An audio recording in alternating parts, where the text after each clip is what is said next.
નમસ્કાર વિદ્યાર્થી મિત્રો, આજે આપણે ધોરણ 12 ચેપ્ટર નંબર 6 માં ટીઆરએનએ વિશે આપણે અભ્યાસ કરીશું. હવે ટીઆરએનએ ને અનુકૂલન અણુ તરીકે પણ ઓળખવામાં આવે છે. ટીઆરએનએ ને એડેપ્ટર મોલેક્યુલ તરીકે પણ ઓળખવામાં આવે છે.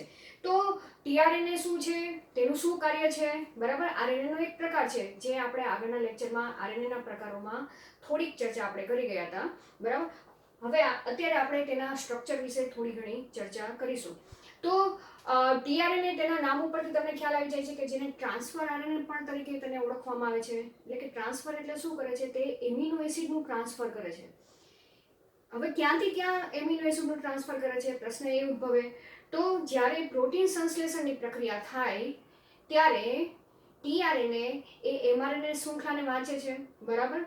પછી તેની ઉપર આવેલા જનીન સંકેતોને અનુસરીને એમિનો એસિડને એમઆરએનએની શૃંખલા ઉપર લઈ જવાનું કાર્ય કરે છે. એટલે શું કરે છે, કોષ રસમાં રહેલા એમિનો એસિડને એમઆરએનએ શૃંખલા ઉપર લઈ જવાનું કાર્ય કરે છે. એટલે ટ્રાન્સફર થઈ ગયું, બરાબર? તો તેના ઉપરથી તેને ટીઆરએનએ નામ આપવામાં આવ્યું છે, એટલે કે ટ્રાન્સફર આરએનએ.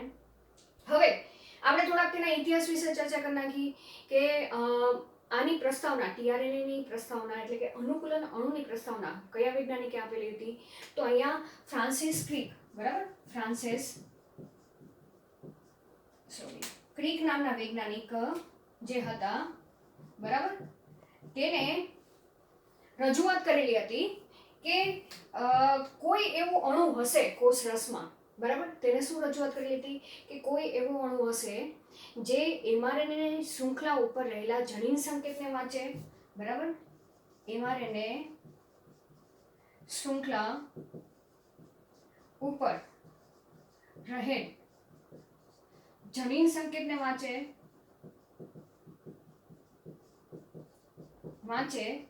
અને તેની સાથે એમિનો એસિડની ક્રિયાવિધિ પણ, એમિનો એસિડ સાથે ક્રિયાવિધિ પણ કરે, એટલે શું કહેવા માંગે છે કે તેને એવી રજૂઆત કરી કે કોષની અંદર એટલે કે કોષ રસની અંદર એવું કોઈ અણુ હશે કે જે એમઆરએનએ શૃંખલા ઉપર રહેલા જનીન સંકેતને વાંચી શકે અને તેની સાથે સાથે એમઆરએનએ ઉપર એમિનો એસિડને જોડવાનું કાર્ય પણ કરી શકે, બરાબર? હવે અહીંયા વાત એ કરવા માંગે છે કે એમિનો એસિડ, હવે વાત આવી કે જ્યારે પ્રોટીન સંશ્લેષણની પ્રક્રિયા કરવાની હોય તો એમઆરએનએ શૃંખલા ઉપર સીધા એમિનો એસિડ કેમ નથી આવી જતા? એ પણ પ્રશ્ન ઉદ્ભવે. શા માટે ટીઆરએનએ ને સૌથી પહેલા એમિનો એસિડ સાથે તે જોડાય અને પછી તે ટીઆરએનએ એમઆરએનએ ઉપર લઈને આવે છે, બરાબર? તો પ્રશ્ન આ ઉદ્ભવે છે. તો તેનું એના માટે આ વૈજ્ઞાનિકે પોતે રજૂઆત કરી કે જે એમિનો એસિડ છે, બરાબર, એમિનો એસિડ પાસે કોઈ વિશિષ્ટ રચના નથી આવેલી, બરાબર? વિશિષ્ટ રચના નથી જેનાથી તે એમઆરએનએ પર આવેલ જનીન સંકેતને વાંચી શકે, બરાબર? જનીન સંકેતને વાંચી શકે, બરાબર? ખ્યાલ આવી ગયો કે ફ્રાન્સિસ ક્રિક નામના વૈજ્ઞાનિકે રજૂઆત કરી કે એની પાસે કોઈ એવી વિશિષ્ટ રચના નથી આવેલી, બરાબર? હવે એમિનો એસિડનું સ્ટ્રક્ચર શું છે એ આપણે 11મા ધોરણમાં ચર્ચા કરી ગયા છીએ કે જેના બંધારણમાં આપણે ચર્ચા કરવા જઈએ તો એમિનો એસિડ પાસે વચ્ચે કાર્બન હોય, પછી એક ક્રિયાશીલ સમૂહ હોય, બરાબર? એમિનો સમૂહ આવેલો હોય, એક બાજુ કાર્બોક્સિલ સમૂહ આવેલો હોય, બરાબર? હાઇડ્રોજન છે. તો આવું કોઈ ક્રિયાશીલ સમૂહ આવેલો હોય છે, બરાબર? કે આમાં કોઈ એવી વિશેષતા નથી કે જે એમઆરએનએ ઉપર આવેલા કોઈ ન્યુક્લિયોટાઇડ સાથે જોડાઈ શકે. એટલા માટે તેને પ્રસ્તાવના રજૂ કરી, બરાબર? પ્રસ્તાવના શું હતી કે અનુકૂલિત અણુ, બરાબર? અનુકૂલન અણુ એટલે કે ટીઆરએનએ પ્રોટીન સંશ્લેષણ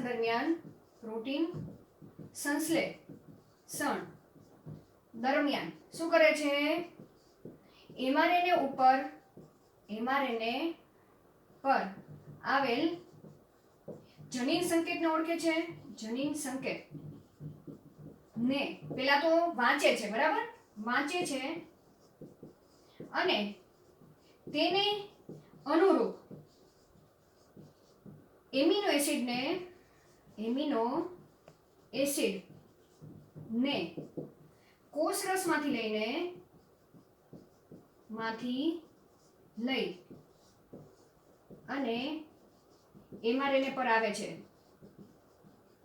ખ્યાલ આવી ગયો? આ ઇમ્પોર્ટન્ટ તમારે યાદ રાખવાનું છે કે પ્રસ્તાવના શું હતી ફ્રાન્સિસ ક્રિક નામના વૈજ્ઞાનિકે, બરાબર, કે જ્યારે અનુકૂલન અણુ એટલે કે કોઈ એક એવો અણુ હશે કે જે પ્રોટીન સંશ્લેષણ દરમિયાન એમઆરએનએ ઉપર આવેલા જે પ્રકારના જનીન સંકેતો હશે, બરાબર, એ જ પ્રકારના એમિનો એસિડને પોતાની સાથે જોડશે. હવે જનીન સંકેત શું છે આપણે આગળના લેક્ચરમાં ચર્ચા કરી ગયા છે કે દરેક જનીન સંકેત એ ચોક્કસ એમિનો એસિડ માટેનો સંકેત પૂરો પાડે છે, બરાબર. ફોર એક્ઝામ્પલ એયુજી જનીન સંકેત હોય તો એયુજી જનીન સંકેત એ મિથિયોનિન માટેનો જનીન સંકેત પૂરો પાડે છે. મિથિયોનિન એમિનો એસિડ છે, બરાબર. એટલે એમઆરએનએ શૃંખલા પર જ્યાં એયુજી સંકેત આવેલો છે ત્યાં ટીઆરએનએ એ મિથિયોનિનને લઈને આવીને જ ત્યાં જોડાશે. પડી ખબર?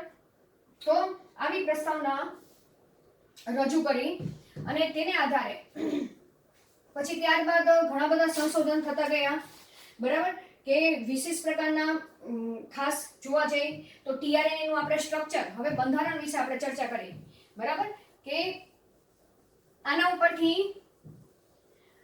ટીઆરએનએ ના બંધારણની રચનાની રજૂઆત થઈ કે ટીઆરએનએ ને શેના તરીકે ઓળખવામાં આવે છે? એસઆરએનએ તરીકે પણ ઓળખવામાં આવે છે, બરાબર. એસઆરએનએ એટલે કે સોલ્યુબલ આરએનએ, બરાબર. શેના તરીકે? કે સરળતાથી તે પાણીમાં ડિઝોલ્વ થઈ જાય છે, બરાબર, એટલે સોલ્યુબલ આરએનએ કીધું છે. અને સૌથી નાનો આરએનએ પણ આપણે કહી શકીએ. શું કહી શકીએ? સ્મોલ આરએનએ પણ છે, બરાબર. હવે ખાસ જો તેનું બંધારણ રચનાની દ્રષ્ટિએ જોવા જઈએ, રચનાની દ્રષ્ટિએ જોતા પહેલા તેની અંદર કેટલા ન્યુક્લિયોટાઇડ આવેલા છે તે પણ આપણે ચર્ચા કરી જઈએ. આ કદાચ તમે એનસીઈઆરટી બુકમાં નથી આપેલું, પણ તમારે જો જાણવું હોય તો તમે લખી શકો, બરાબર, કે રચના જોવા જઈએ તો ટીઆરએનએ માં 75 ન્યુક્લિયોટાઇડ આવેલા છે. કેટલા આવેલા છે? 75 ન્યુક્લિયોટાઇડ નું બનેલું છે, બરાબર. એવા 61 પ્રકારના ટીઆરએનએ છે. કેટલા? 61 પ્રકારના ટીઆરએનએ આવેલા છે. અને દરેક એમિનો એસિડ માટે વિશિષ્ટ ટીઆરએનએ આવેલા છે કે દરેક એમિનો એસિડ માટે જુદા જુદા પ્રકારના ટીઆરએનએ હોય છે. તો એ પણ તમે લખી નાખો કે દરેક એમિનો એસિડ માટે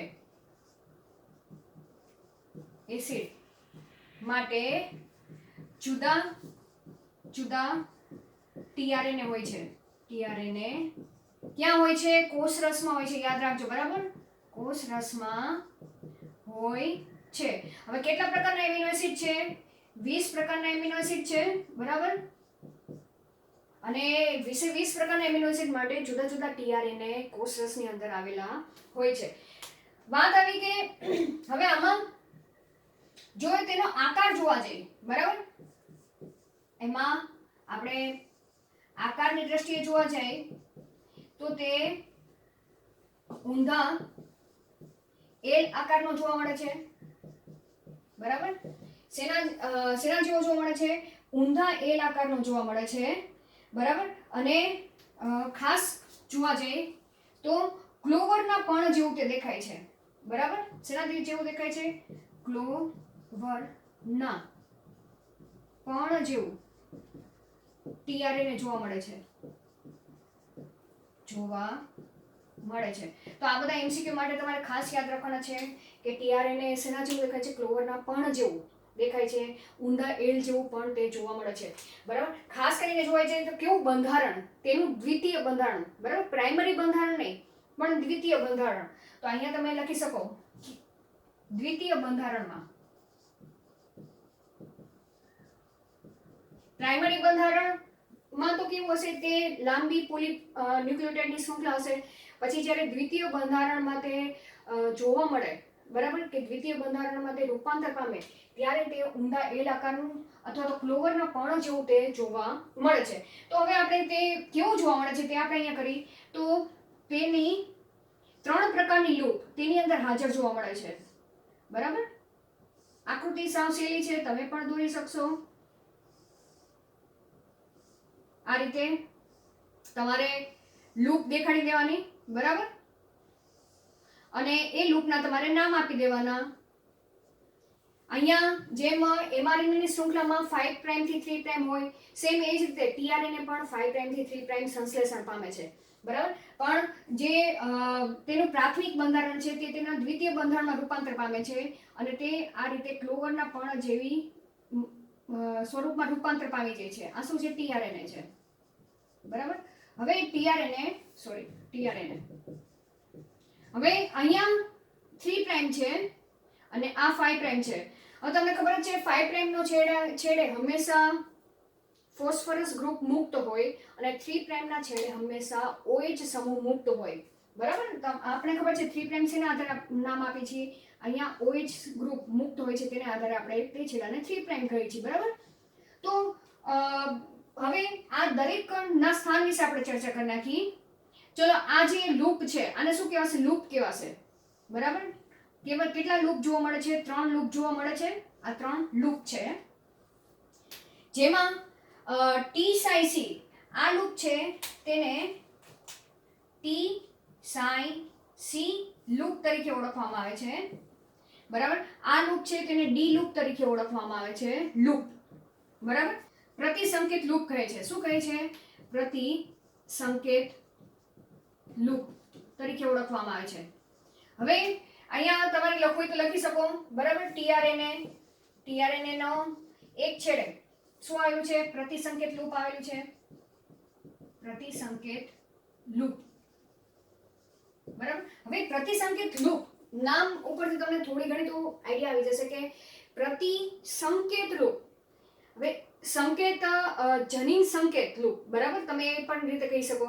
તો જનીન સંકેત ક્યાં આવેલા છે? mRNA ઉપર આવેલા છે. 3 ન્યુક્લિયોટાઇડનો ક્રમ એ જનીન સંકેત તરીકે વર્તે છે, બરાબર.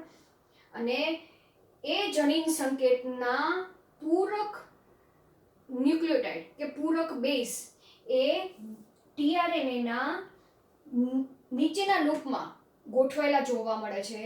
તેથી તેને પ્રતિસંકેત લૂપ તરીકે ઓળખવામાં આવે છે.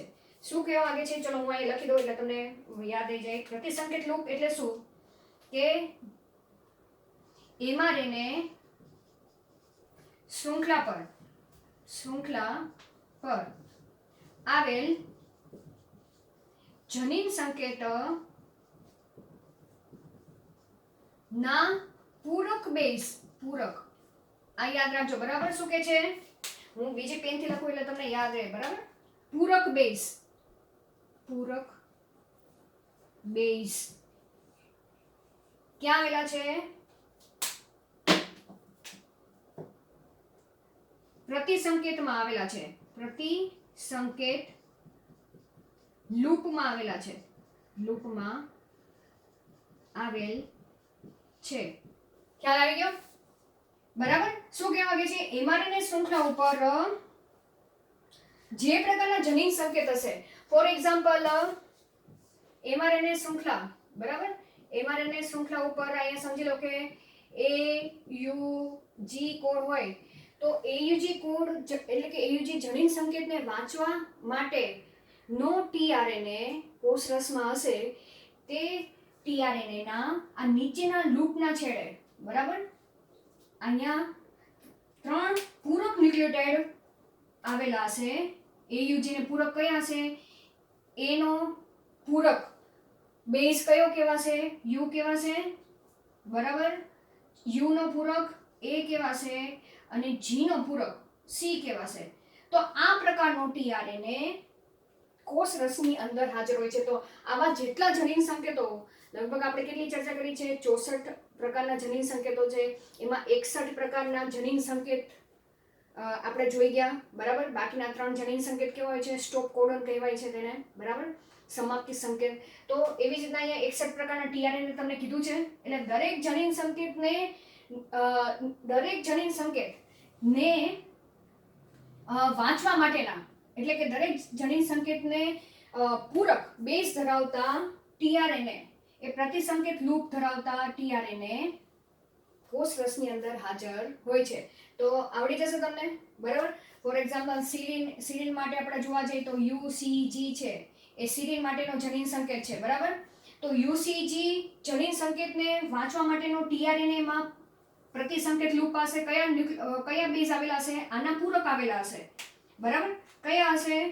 યુ ની સામે અહીંયા એ આવશે, સી ની પૂરક ન્યુક્લિયોટાઇડ ધરાવતો ટીઆરએનએ કયો હશે? અહીંયા જી, અને જી ને અહીંયા સી. તો આવું ટીઆરએનએ એ આ જનીન સંકેતને વાંચી શકવા માટે સક્ષમ હોય છે અને તે ત્યાં જ રહીને જોડાશે, બરાબર. તો ખ્યાલ આવી ગયો. આ એક પોઈન્ટ ખાસ યાદ રાખજો. પ્રતિસંકેત લૂપનું શું કાર્ય છે? એમઆરએનએ શૃંખલા પર આવેલા જનીન સંકેતના પૂરક બેઝ એ પ્રતિસંકેત લૂપમાં ગોઠવાયેલા જોવા મળે છે, બરાબર. હવે ટીઆરએનએ માં ના એક છેડે આ આવેલું છે, બરાબર. એક છેડે એટલે કે 3 પ્રાઇમ ના છેડે, તો અહીંયા તમે લખી નાખો આ પહેલો પોઈન્ટ, આ બીજો પોઈન્ટ, કે 3 પ્રાઇમ ના છેડે શું આવેલું છે? OH સમૂહ છે. ખ્યાલ આવી ગયો? અહીંયા દેખાય છે તમને OH સમૂહ, આ OH સમૂહ. અને અહીંયા તમે હંમેશા જોશો તો ટીઆરએનએ નો 5 પ્રાઇમ નો છેડો કેવો હશે? નીચે હશે, અને 3 પ્રાઇમ નો છેડો ઊંચો જોવા મળશે, બરાબર. અને એ 3 પ્રાઇમ ના છેડે આપણે આગળ પણ ચર્ચા કરી રહ્યા કે આરએનએ માં જે OH 3 પ્રાઇમ નો OH સમૂહ કેવો હોય છે? ખુલ્લો હોય છે. ખુલ્લો હોય તો તે વધુ ક્રિયાશીલ હશે, બરાબર, એ છેડો. અને વધુ ક્રિયાશીલતાને કારણે એમિનો એસિડ એ 3 પ્રાઇમ ના છેડે જોડાશે. એટલે દરેક ટીઆરએનએ માં તેના 3 પ્રાઇમ ના છેડે OH સમૂહ એ ક્રિયાશીલ સમૂહ ત્યાં મુક્ત જોવા મળે છે, અને જેને કારણે એમિનો એસિડ તે જગ્યા એ એમિનો એસિડ જોડાણ સ્થાન તરીકે વર્તે છે, બરાબર. તો સમૂહ છે જે ક્રિયાશીલ કેવું છે? વધુ છે, જેથી તે છેડો શેના તરીકે વર્તે છે? એમિનો એસિડ જોડાણ સ્થાન તરીકે વર્તે છે. ખ્યાલ આવી ગયો? તો આ 2 પોઈન્ટ તમારે ખાસ યાદ રાખવાના છે, બરાબર. તો અહીંયા આ જે છેડો અહીંયા એમિનો એસિડ જોડાશે, બરાબર. આ છે ને અહીંયા એમિનો એસિડ જોડાશે કયા છેડે? 3 પ્રાઇમ ના છેડે. તો અહીંયા આપણે જોઈ ગયા કે કેટલા 61 પ્રકારના ટીઆરએનએ હોય છે, બરાબર. 61 પ્રકારના ટીઆરએનએ એમાંય ખાસ કરીને જોવા જઈએ તો જે સમાપ્તિ સંકેત કે સમાપ્તિ જનીન સંકેત માટે કોઈ પણ પ્રકારના ટીઆરએનએ હોતા નથી. આ યાદ રાખજો, બરાબર. શું કહેવા માંગુ છું કે એમઆરએનએ શૃંખલા ઉપર આજે એમઆરએનએ ની શૃંખલા ઉપર રહેલ સમાપ્તિ સંકેત.